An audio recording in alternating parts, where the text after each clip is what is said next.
नमस्कार, प्रणाम, अभिवादन। आपका स्वागत है आईबीएस शिमला के शिक्षण संस्थान के यूट्यूब चैनल पे। जैसा कि आप सभी को जानकारी है कि आप सभी पीजीटी हिंदी जो है हमारी एक लेक्चरर जो व्याख्याता हिंदी व्याख्याता की जो आपकी पोस्ट है उसके लिए आपकी वैकेंसीज ओपन हो चुकी है, एडवर्टीजमेंट आ चुकी है, विज्ञापन छप चुके हैं। आप सबको जानकारी हो चुकी है कि उसके लिए कई रिक्त पदों की जो है वो पूर्ति होने वाली है।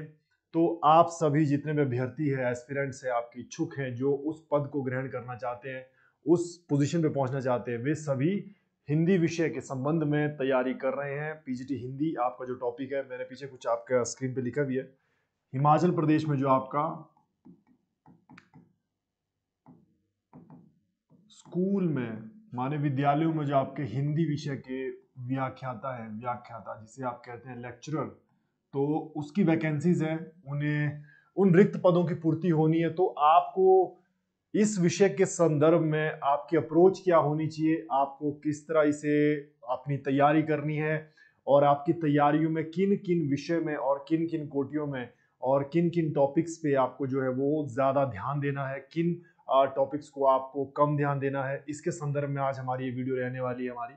और हम जानना चाहेंगे कि आपका जो एचपी पीजीटी हिंदी का जो सिलेबस है वह कितने खंडों में है, उसमें कितना विस्तारीकरण है, उसमें कितने विषय हैं आपके जो बहुत गहनता से अध्ययन करने वाले हैं और कितने विषय जिन्हें आपको सतही रूप से जिनका ज्ञान होना चाहिए। जैसे कि आपको मालूम है कि हिमाचल प्रदेश में आपके विभिन्न विद्यालयों में लेक्चरर जो होते हैं आपके, वे विभिन्न विषयों के संदर्भ में होते हैं। तो हर विषय की उन्हें जानकर, हर विषय के वे पारंगत है आपके। एक हिसाब से आप उन्हें विशेषज्ञ कह सकते हैं, आप उन्हें अपने विषय का। तो वैसे ही आपको हिंदी विषय के संदर्भ में विशेषज्ञ बनने के लिए आपको एक परीक्षा से गुजरना होगा जो कि अब वर्तमान में 2 खंडों में होने वाली है, 2 चरणों में होने वाली है। पहले ही यह परीक्षा आपकी 2016 में और 2020 में हो चुकी है। तो उस समय जो आपके परीक्षा का पैटर्न था वो एक ही आपका जो परीक्षा हुआ करती थी और वो आपकी 85 मार्क्स की हुआ करती थी, जिसमें से आपके विषय के संदर्भ में 65% जो आपका है वो प्रतिशत है, वह हिंदी विषय के संदर्भ में प्रश्न होते थे आपके।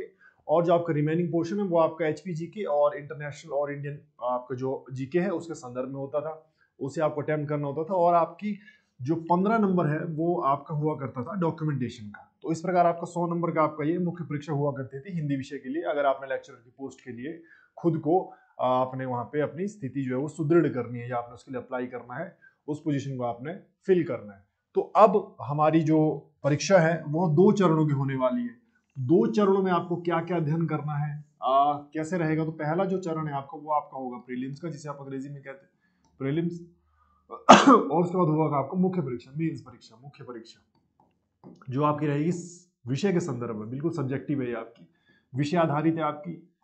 विषय आधारित है मतलब अगर आप पीजीटी पॉलिटिकल साइंस कर रहे हैं, अगर आप पीजीटी हिस्ट्री कर रहे हैं, तो आपको उसी विषय के संदर्भ में आपसे प्रश्न पूछे जाएंगे। पूरे के पूरे आपके ये 100 जो आपके लिए अंक है वो निर्धारित किए गए हैं, आपके लिए निर्धारित अंक है आपके लिए। ठीक है। वैसे आपको जो प्रीलिम्स है, आपका जो प्राथमिक जो आपका चरण है, प्राथमिक चरण है, वो परीक्षा भी आपकी 100 नंबर की है। 1 घंटे की होने वाली है और यह आपकी 2 घंटे की होने वाली है मुख्य परीक्षा विषय के संदर्भ में। टोटली आपकी विषय आधारित है ये आपकी, मतलब हिंदी विषय से ही आपसे इसमें प्रश्न आएंगे। हिंदी विषय के 2 भाग है आपके, एक गद्य पद्य है आपका, फिर साहित्य है आपका, और हिंदी भाषा और हिंदी भाषा का जो भी आपका इतिहास रहा है वो सब आपको अध्ययन करना होगा इसमें। तो जो आपकी प्राथमिक चरण है, मान लीजिए आपका प्रीलिम्स है वो आपका 100 नंबरों का है, उसमें से आपका 80 जो नंबर है अभी जितना हमें जानकारी उपलब्ध है उस हिसाब से 80 और 20% का रेशो है, अनुपात बनाया गया है, जिसमें से 80% जो आपके प्रश्न है वह अलग रहेंगे और जो 20% आपके अंक है वो अलग रहेंगे। तो इस 20% में आप 10% लेके चलिए, एचपीजी के होगा आपका मेनली मुख्य रूप से। और इसमें जो आपका रिमेनिंग 10% है वह रहने वाला है आपका इंडिया जीके हो गया, इंटरनेशनल अफेयर्स हो गया, आपके इन सबसे संबंधित है आपका इंटरनेशनल। और जो आपका 80% है उसमें क्या क्या विभाजन है आपका, देखिए इसके अंदर आपका होगा इंग्लिश लैंग्वेज के संदर्भ में होगा आपका इंग्लिश लैंग्वेज, अंग्रेजी भाषा के संदर्भ में आपसे प्रश्न पूछे जाएंगे जो कि आपका रहेगा 20 नंबर का। फिर आपका 20 नंबर का आपका हिंदी भाषा के भी प्रश्न होंगे इसमें, हिंदी भाषा के ये जो आपके हिंदी भाषा के प्रश्न रहेंगे वो मुख्य रूप से जो है आपके वो रहेंगे आपके व्याकरण के प्रश्न ज्यादातर इसमें रहेंगे, जो आपका 20 नंबर का जो हिंदी विषय आएगा। तो आपको जो बचता 60 है, इस 60 को आप दो हिस्सों में बांट सकते हैं, 30 और 30 नंबर का। 30 नंबर में आप इंक्लूड कर सकते हैं जिसके अंदर आपका हिस्ट्री है, आपका पॉलिटिकल साइंस है, ये सब टॉपिक है आपके।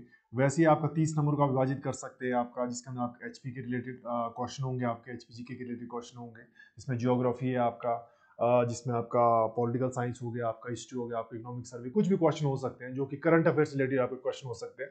तो इस तरह आपका ये 80 नंबर का जो पोर्शन है आपका, ये इस तरह से आपका भाग जो विभाजित किया गया है, जो कि अभी हमें जितनी जानकारी हमें प्राप्त है, जितनी जानकारी हमारे पास उपलब्ध है उसके आधार पर है।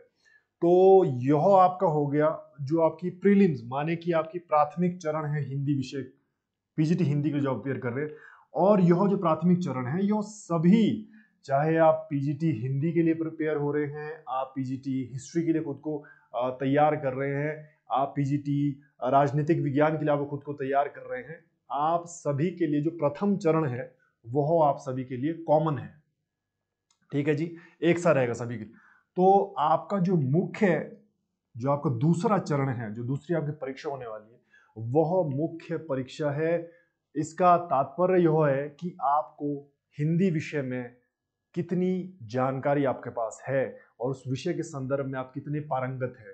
तो यह आपको जानना बहुत जरूरी है कि आपकी इस परीक्षा में कितनी जानकारी है, कैसे आप इसके लिए खुद को तैयार कर रहे हैं, किन किन पुस्तकों से आप अध्ययन कर रहे हैं, या पूर्व के वर्षों के प्रश्न पत्र क्या रहे हैं।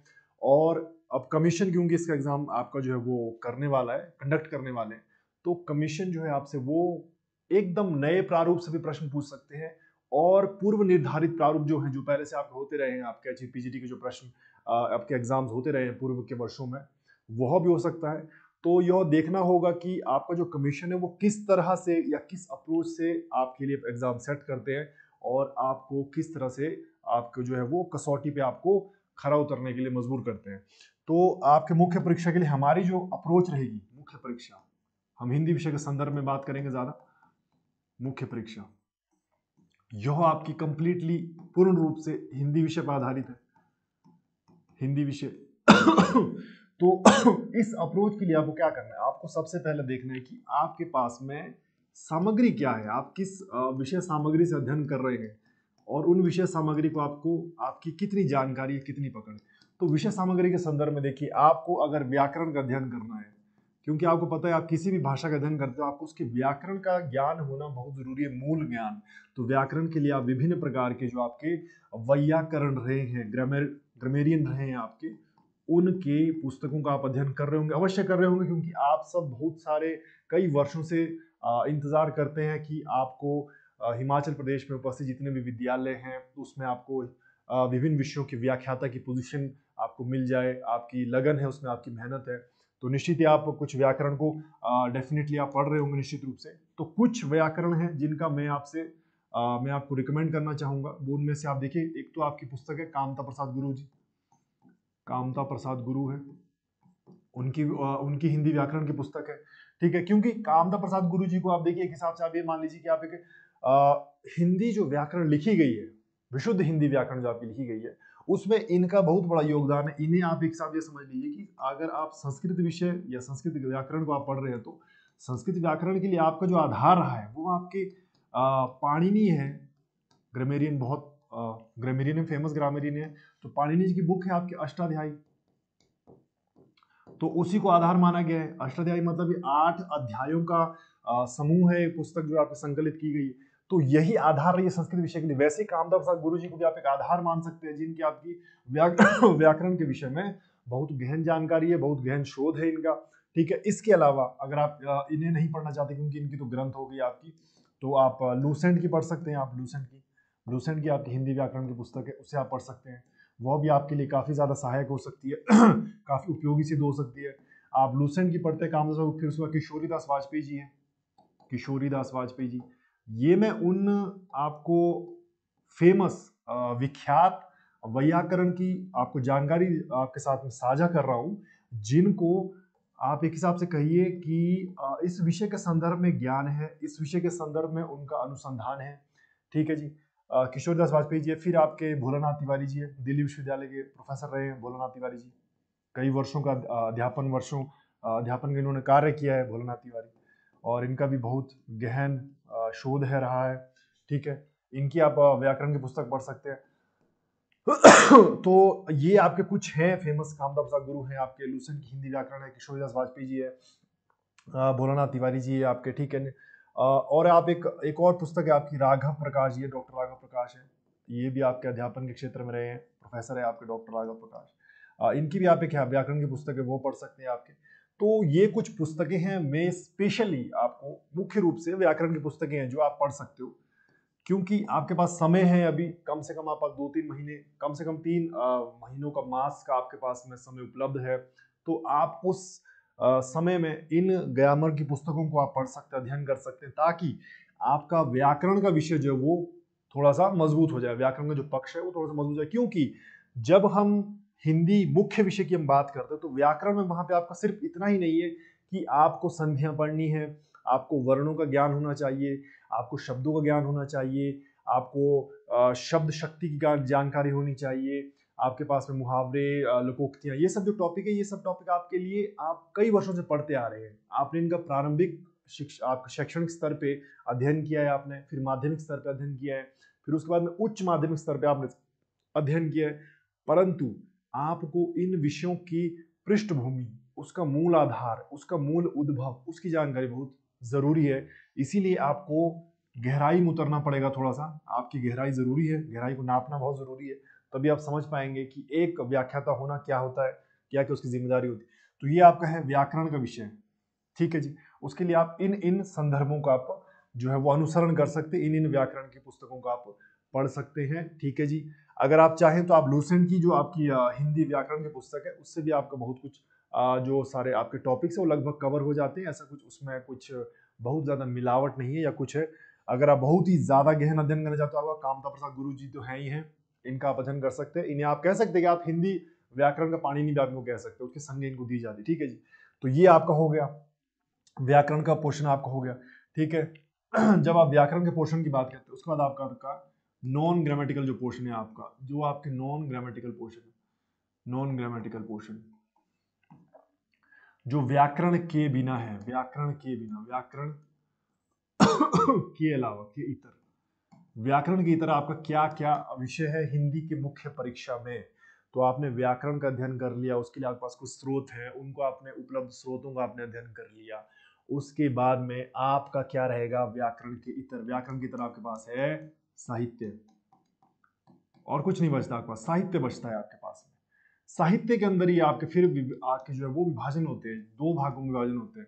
एक आपका पद्य है साहित्य, और दूसरा आपका होता है गद्य। गद्य, तो पद्य और गद्य, इन दोनों ही विधाओं का हमको अध्ययन करना होता है साहित्य के, ये भाग है साहित्य के, तो इसका आपको विभाजन होता है। और जो साहित्य आपको क्या होता है, वो वांग्मय है आपका, वांग्मय माने भाषा में रचित है आपका। और भाषा जो है आपकी वो कई स्तरों से गुजर कर आपके विकसित हुई है, ये आप सभी को मालूम भी होगा, अगर मालूम नहीं है तो आप जान लीजिए। जो भाषा होती है आपकी वो कई स्तरों से गुजर कर बनती है। जैसे आपकी हिंदी भाषा है, तो हिंदी भाषा भी आपकी कई स्तरों से गुजर कर आपकी आज वर्तमान में जिस आधुनिक हिंदी का हम अध्ययन कर रहे हैं उसमें आप जैसे मान लीजिए आपके पास में संस्कृत विषय से आपने उसको जो है उसका उद्भव है, आपका मूल स्रोत संस्कृत है, संस्कृत से आपका फिर आपकी पाली है, पाली से फिर आपका उसका परिवर्तन हुआ तो फिर आपको प्राकृत में आपको परिवर्तित हुई, प्राकृत के बाद आपको परिवर्तित हो कि वो आपकी आज अपभ्रंश में हुई। उस अपभ्रंश हिंदी का हम आज अध्ययन करते हैं, और उसी अपभ्रंश हिंदी के आधार पे आपका जो है आज वो हिंदी विषय का जो आपकी परीक्षाएं होती है। ठीक है जी, तो वो अपभ्रंश किस तरह पहुंची है आपकी, और उस अपभ्रंश को बनने में कितने वर्षों का समय है, उस वक्त में आपके पास में क्या क्या रचनाएं रचित हुई है, और उन रचनाओं में किस किस प्रकार का रस है, किस प्रकार का अलंकार है, और किस प्रकार की विधाएं हैं अपभ्रंश। ठीक है जी, और ये सब चीजें जब आप अध्ययन करते हो तो आपको जो है वो मूल जो आपको जानकारी होती है वो आपको प्राप्त होती है कि हिंदी भाषा आपकी हिंदी जो आपका व्याख्याता का जो आपके पोस्ट है उसके लिए आपको कैसे कैसे आपको अप्रोच करनी है। ठीक है जी, अब देखिए साहित्य ठीक है, थोड़ा उसको डिटेल में कर लेते हैं। साहित्य, जब आप हिंदी साहित्य की बात कर रहे हैं, हिंदी साहित्य। तो हिंदी साहित्य में आपको पता है आपको क्या क्या अध्ययन करना है। देखिए हिंदी साहित्य है तो साहित्य जो है वो आपका पहले तो आप उसका उद्भव पढ़ना पड़ेगा। साहित्य का उद्भव किस तरह हुआ है, उसका विकास किस तरह हुआ है ना, किन किन तत्वों या किन किन कारकों के आधार पर आपने उसे साहित्य की श्रेणी में रखा है, क्या वह साहित्य आपका वास्तविक रूप से था या साहित्य नहीं था, अगर था तो उसमें क्या क्या कोटियां थी, क्या क्या उसके प्रकार थे, किन किन आधारों पर आपने उसे साहित्य माना और उनमें किन किन तत्वों का आपको जिक्र करना है, वर्णन करना है। अब आप उद्भव साहित्य, फिर उसके बाद में आप उसको कालक्रम के आधार पर, उसका कालक्रम है, कालक्रम अनुसार उसके आधार पर उसका अध्ययन करना है आपको, कितने कितने कालखंड है उसके और कैसे कैसे उसका है आपका साहित्य में। फिर आपको जब आप कालक्रम अनुसार पढ़ रहे हैं तो आपको उसके बाद में उसका काल के आधार पर उसका वर्णन करना है। जैसे आपका आदि काव्य, आदि काल आप कह सकते हैं। फिर आपके बाद में उसके बाद में हो गया आपके पास में भक्ति काल है आपके पास में, ठीक है भक्ति काल है। फिर आपके पास उसके बाद रीति काल है आपके पास में। आप रीति काल के बाद में आपने अंतिम जो विभाजन किया है वो आपका है आधुनिक काल। आधुनिक काल, रीति काल और आधुनिक काल।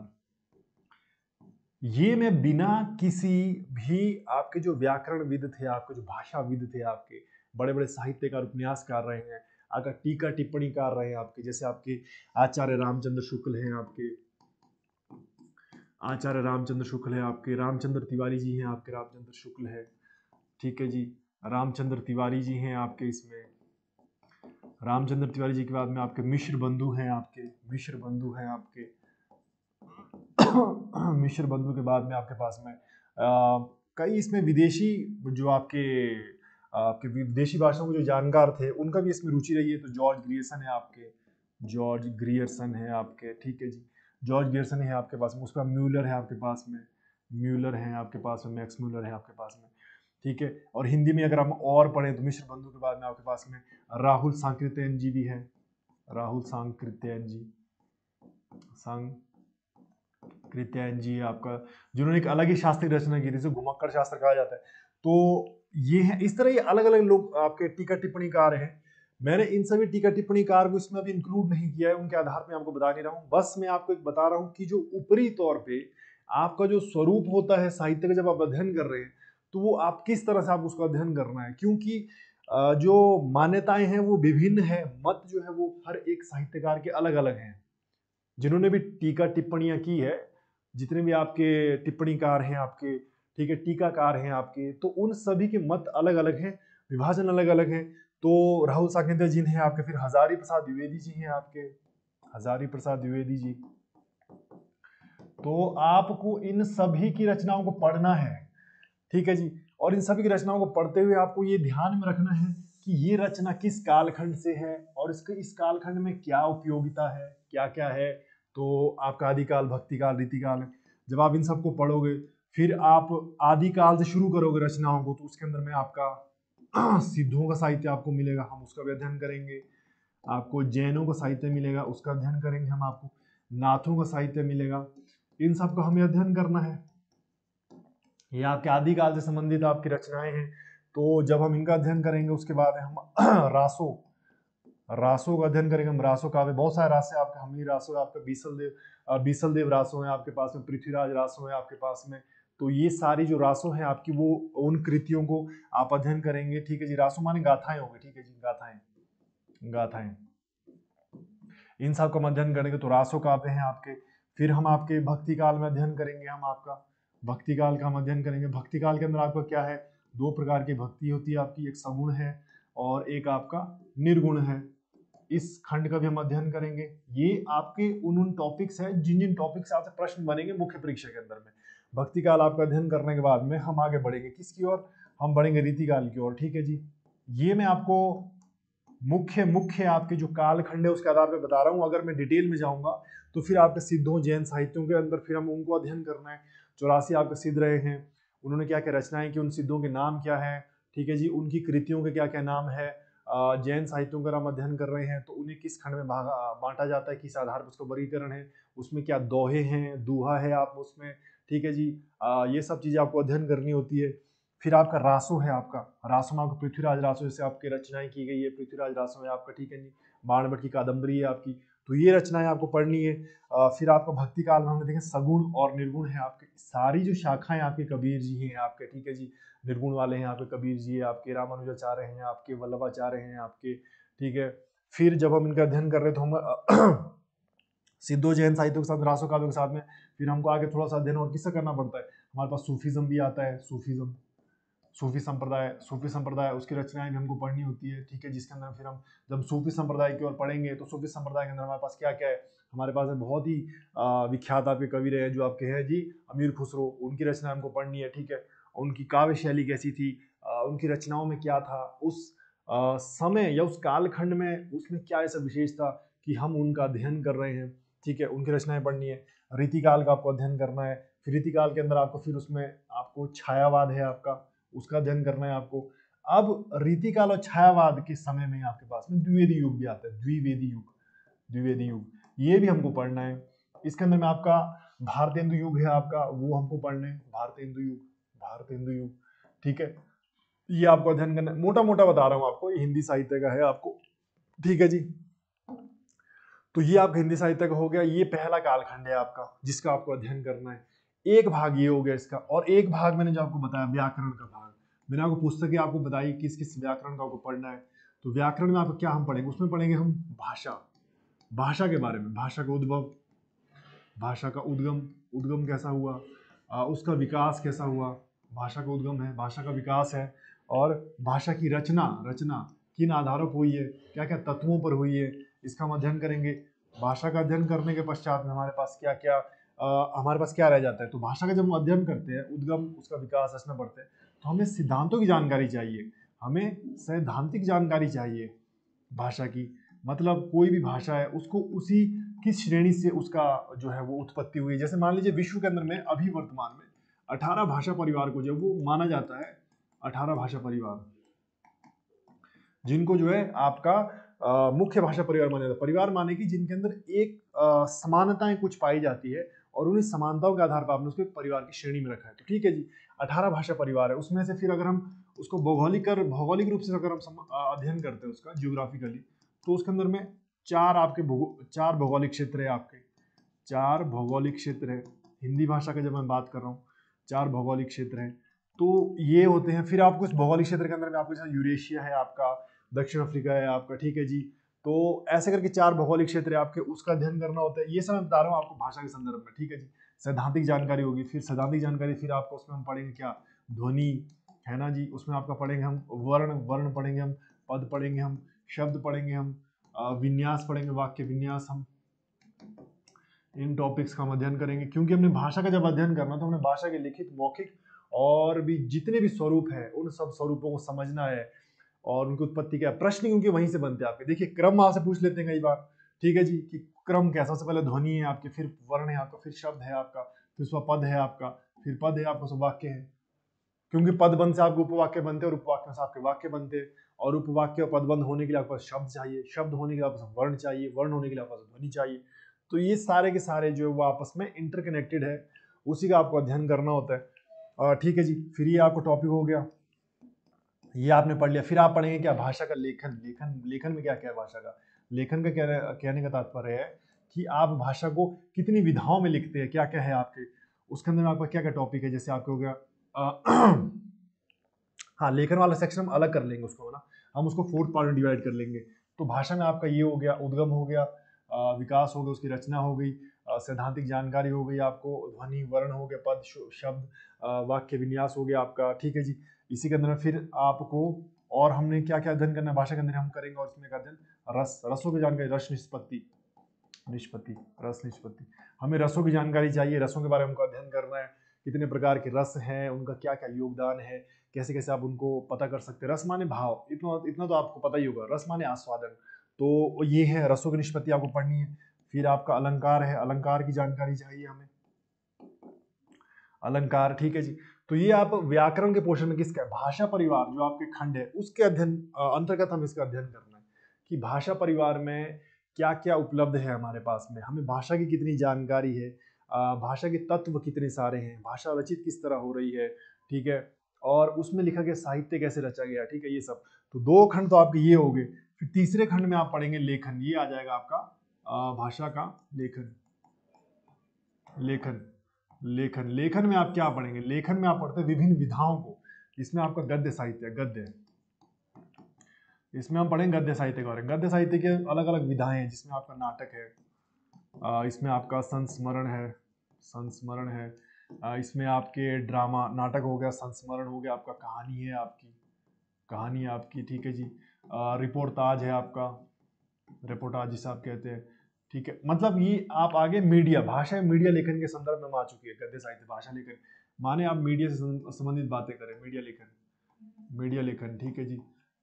किस तरह से आप पत्र लेखन किस तरह करते हैं, आपका पत्र किस तरह लिखे जाते हैं आपके, ये सब आपका नाटक हो गया, आपका संस्मरण हो गया, आपकी कहानी हो गई, आपकी रिपोर्टाज हो गई, आपकी पत्र हो गया आपके।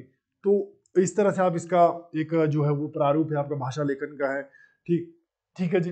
तो गद्य साहित्य में फिर अब ये सब चीजें आपको समझने के बाद में होता है। देखिए अब और क्या क्या चीजें आपको है जो आपको समझनी होती है जब आपने HPGT हिंदी के लिए खुद को प्रिपेयर करना है, ठीक है जी। अब जैसे हम साहित्य पढ़ रहे हैं, साहित्य में आपको पढ़ना होगा रचनाओं और रचनाकार, रचनाओं और रचनाकार के कथन, ये आपको पता होना चाहिए। कौन सी रचना है, किस समय में रची गई है, कालखंड क्या था उसका, और उनके द्वारा अगर कोई आपके जो रचनाकार है वो कोई विख्यात रचनाकार है, जैसे आपके प्रेमचंद जी है तो उनकी विख्यात रचना है, आपकी एक उपन्यास है आपका जो है गोदान, तो उनके पात्रों के बारे में पूछा जा सकता है, क्योंकि ये आपके नेट के संदर्भ में प्रश्न आपसे पूछे जाते हैं नेट में, ठीक है जी। और पूछा जा सकता है कि गोदान का जो लेखन है वो किस वर्ष में हुआ था, संपादन किस वर्ष में हुआ था, ठीक है। ऐसे प्रश्न भी आपसे पूछे जा सकते हैं, कमीशन पूछ सकता है, क्योंकि आपको जो PGT का जो मुख्य परीक्षा है हिंदी की, बहुत ज़्यादातर आपकी रहती है ओरिएंटेड, जो उसका ओरिएंटेशन है वो एक हिसाब से समझ लिए कि स्नातकोत्तर की जो विषय सामग्री जो आपकी होती है उससे बहुत ज़्यादा वो आपकी मेल खाती है, ठीक है। अगर आप सभी ने MA हिंदी आपने सभी ने की होगी, ठीक है जी, आप स्नातकोत्तर होंगे, तो स्नातकोत्तर के जो विषय हैं आपके MA हिंदी के, तो वही विषय का संदर्भ आपके वो मिलता जुलता है बहुत ज़्यादा ऐसी PGT से, तो आपकी तैयारी उस स्तर की होनी चाहिए। रचनाओं और रचनाकार के कथन हो गए, फिर आपके जो है विभिन्न, जो आपके विभिन्न टीकाकार, टीकाकार हो गए आपके, ठीक है जी। आपके साहित्यकार हो गए, आपके साहित्यकार हो गए, उन्होंने जो वर्गीकरण किया है साहित्य का, आदिकाल, भक्तिकाल, तो ठीक है जी। तो आदिकाल का जो आपका पराभव है, अब वो रामचंद्र शुक्ल जी के अनुसार, आचार्य शुक्ल जी के अनुसार वो 1050 से शुरू होता है और 1375 तक आपका चल रहा है। जो प्रथम आपका विभाजन करते हैं आज शुक्ल जी, ठीक है जी। और शुक्ल जी से मानते हैं वीर गाथा काल, वीर गाथा काल। तो शुक्ल जी का कथन है कि जो आपकी ये जो रचना इस कालखंड में हुई है वो सारी की सारी वीर रस से ओतप्रोत है, मतलब आपके वीर रस उसमें पूरी तरह से समाहित है और उद्धृत है।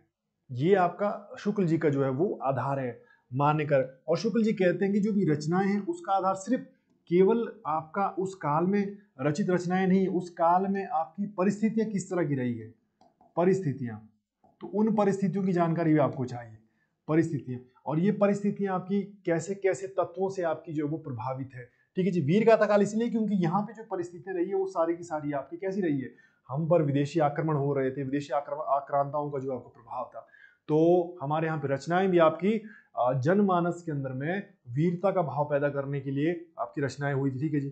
तो फिर आपका वो वीर गाथा काल के अंदर आपका आ गया, ठीक है जी। चाहे वो आपका पृथ्वीराज रासो की रचनाएं आपकी, चाहे वो आपकी हमीर रासो की रचनाएं आपकी, बीसल देव रासो की रचनाएं आपकी, ठीक है, ये सारी की सारी रचनाएं आपकी वीर रास से जो है वो आपकी प्रभावित है और उत्पन्न हुई है, ठीक है जी। तो ये विभिन्न टीकाकार, साहित्यकार, इसके बारे में आपको अध्ययन करना है, ठीक है। शुक्ल जी है, रामचंद्र तिवारी जी हैं, आपके किशोरदास वाजपेयी जी हैं, यहाँ पे कामदा प्रसाद गुरु जी है। तो इन सबको आपने क्यों श्रेणियों में रखा है, इनके क्या आधार रहे हैं, अगर इन्होंने विभाजन किया है किसी कालखंड का। मिश्र बंधु जैसे आपके, तो मिश्र बंधु ने आपके भगवत गीता जो है उसको भी आदिकाल के संदर्भ में रखा है। तो अब जो भगवत गीता है वो आपका वीर रस से उतना ओतप्रोत या प्रभावित नहीं है, परंतु जो आपका भगवत गीता है उसमें ज्यादा आपके सामाजिक और धार्मिक तत्व जो है वो ज्यादा है उसमें। तो इसीलिए जो शुक्ल जी है वो थोड़ा सा खंडन करते हैं कई आधारों पर, जो आपका वर्गीकरण किया गया कालखंड में आपके साहित्य को, क्योंकि आपको पता है जो आप अभी वर्तमान जब हिंदी पढ़ रहे हैं उसका जो साहित्य का जो पूरा का पूरा जो आपका इतिहास है वो लगभग 1000 वर्ष पुराना है, लगभग 1000 वर्ष। तो इस 1000 वर्ष के अंदर में जितनी भी रचनाएं आपकी रचित हुई हैं, उन सब का अध्ययन और उन सबको एक निश्चित कालक्रम अनुसार विभाजित करना, ये कई सारे साहित्यकारों के लिए सरदर्द का विषय रहा है। तो उन्होंने अपने अपने मतानुसार, अपने दृष्टिकोण के अनुसार उसका विभाजन किया, उसमें मिश्र बंधु है। क्योंकि शुक्ल जी की रचनाएं जो उन्होंने उठाई है, शुक्ल जी ने, वो आपके मिश्र बंधु की जो पुस्तक है आपकी, उससे भी उठाई है आपने, ठीक है जी। और थोड़ा सा इनका जो अध्ययन है वो अन्य साहित्यकारों से भी रहा है, तो इन्होंने इस तरह से उसको जोड़ के बनाया है। टीकाकार हो गया, आपका साहित्यकार हो गया।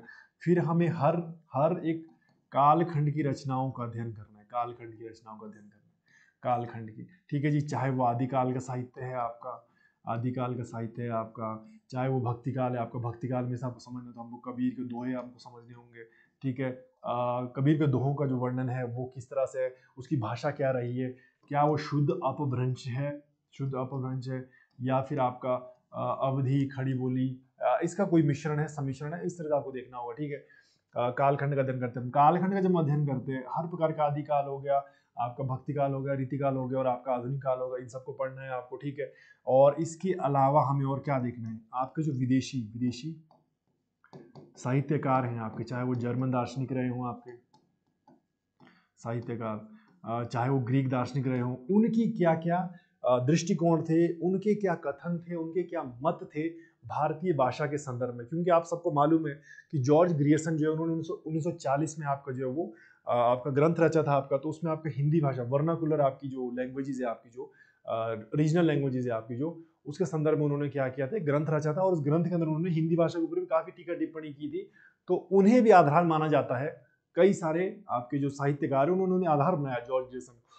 तो जॉर्ज ग्रियर्सन है, तो इसी प्रकार विदेशी साहित्यकारों की क्या क्या आपकी जो भाषाएं हैं, उन्होंने भाषा के ऊपर क्या टीका टिप्पणी की है, और किस तरह उसका विभाजन किया, वर्गीकरण किया है, क्या आधार रहे हैं आपके, ठीक है जी। तो ये है, जैसे मैं भी आपको कह रहा था कि जो आपके 18 भाषा परिवार है, जो अब निर्विवाद रूप से, जिसपे कोई विवाद नहीं ज्यादा आपके, तो वैसे तो देखिए आपका 13 भी माने जाते, 13 भाषा परिवार है, तो आपको भोलानाथ तिवारी जी मानते हैं कि 13 भाषा परिवार है, जिसमें आपके आपके जो क्या बोलते हैं वो विभिन्न भौगोलिक रूप से, अलग अलग भौगोलिक रूप से आपके जो वो भाषा परिवार को बनाया गया है, जिसमें आपके ईरानी है आपका, दरद है आपका, आर्य भाषा है आपकी, सतुम है आपकी, केतुम है आपकी, ठीक है ना। फिर आपका विभाजन होने के बाद में उसकी और आगे कैटेगरी है, सब कैटेगरीज है उसकी आगे, ठीक है। तो 13 भाषा परिवार माना गया है जिसमें आपको, तो ये भी विदेशी भाषा साहित्यकारों को आपको अध्ययन करना है। ये सब पढ़ने के बाद में आपको फिर क्या पता होना चाहिए, आपको उसका पता होना चाहिए, ग्रंथों का अध्ययन होना चाहिए, ग्रंथ ग्रंथ ग्रंथ का संदर्भ, संदर्भ, रचना काल, रचना वर्ष, वर्ष, रचनाकार, रचनाकार, और किस किस रचना में क्या क्या आपकी जो मुख्य जो आपकी पंक्तियां हैं उसका आपको मालूम होना चाहिए, ठीक है जी। वो भी पूछा जा सकता है आपका, ठीक है जी। जैसे आपके फणिश्वनाथ रेणु की रचना है आपकी, मेला अंचल है आपकी, वो सिलेबस में भी है आपके, तो उस रचना में आपके क्या क्या आपके पात्र थे उसकी जानकारी भी आपको होना चाहिए, ठीक है जी। तो ये सब अध्ययन हम करेंगे HPPGT हिंदी में आपके, ठीक है जी। इसमें आपका साहित्य भी है, और आपका व्याकरण का पोर्शन भी है आपका, व्याकरण के पोर्शन के बाद में आपकी भाषा का जो विज्ञान है, क्योंकि जो भाषा है उसका अध्ययन बहुत जरूरी है। रचनाएं सारी साहित्य भाषा में हुई है, ठीक है जी, वांग्मय है वो आपका। तो आपको हिंदी वांग्मय का अध्ययन करने के लिए आपको इन इन पहलुओं से गुजरना पड़ेगा, ठीक है। बहुत सारे आपके जो है वो आपकी जानकारियां भी होगी इन संदर्भ में, आपने पढ़े भी होंगे। तो IBS शिक्षण संस्थान निम्बस के साथ मिलकर आपका इस दिशा की ओर हमने कदम बढ़ाए हैं कि हम HPPGT हिंदी में आपके लिए अपने ज्ञान के बलबूते आपके साथ में जितनी भी जानकारी हमारे पास हम उसे साझा करेंगे। आपको HPPGT के लिए व्याख्याता, हिंदी विषय की व्याख्याता बनने में आपकी पूरी सहयोग और पूरी सहायता करेंगे। और उसके लिए हमने अलग अलग प्रकार की जो है वो आपको नोट्स आपको बना के हम प्रोवाइड करेंगे, आपके लिए ऑफलाइन क्लासेस अवेलेबल होगी, ठीक है। बैच भी हम स्टार्ट करने जा रहे हैं 16 तारीख से। तो उसके लिए हम मिलजुल कर आपसे सहयोग से हर ग्रंथ, हर विषय, हर टॉपिक को समझेंगे, और पूर्व के वर्षों के जो प्रश्न पत्र है उनका भी हम अध्ययन करेंगे। हर एक विषय सामग्री पे हम अपनी अपनी निगाहें टिकाएंगे कि हमें किस किस टॉपिक पे और गहराई से गुजरने की आवश्यकता है, और हम इन सब विषयों को पढ़ते हुए ही आपको पूरी तरह सफल होने के लिए हम आपकी पूरी कोशिश करेंगे, पूरा योगदान देंगे। आशा है, उम्मीद है कुछ आपको थोड़ा सा जो आपके अंदर एक उम्मीद की भावना जागी होगी, और आप एक अच्छी दिशा की ओर बढ़े, यही हमारी कामना है। आप हमारे साथ जुड़े, इतना समय आपने हमें दिया इस वीडियो को देखने के लिए, उसके लिए आपका धन्यवाद। आपका समय शुभ हो।